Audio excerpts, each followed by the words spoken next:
Vëllai i deputetes Fitore Pacolli të vetëvendosjes Fitim Pacolli ka përdorur gjuhë fyese ndaj ambasadës së Gjermanisë në Kosovë, duke i quajtur palaço patetik, pasi ambasada reagoi për publikimin e raportit të organizatës Reporterët pa kufi, në të cilin Kosova shënoi një rënje drastike.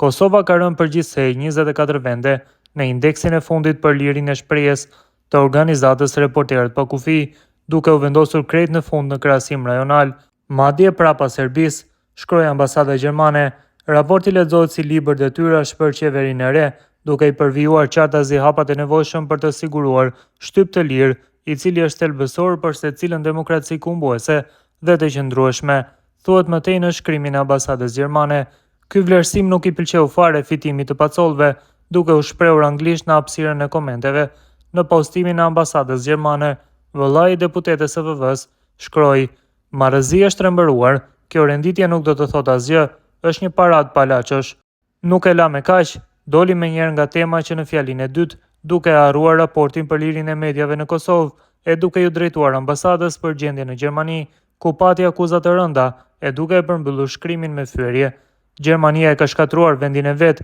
ju jeni duke zbatuar kamera për regjistrimin e fytyrës të stilit kinez, duke arrestuar qytetarët për të ashtu quajturat postime raciste në Facebook, dhe ju doni të na tregoni neve se liria e shtypit ka rënë në Kosovë, palaço patetik, shkroi Fitim Pacolli.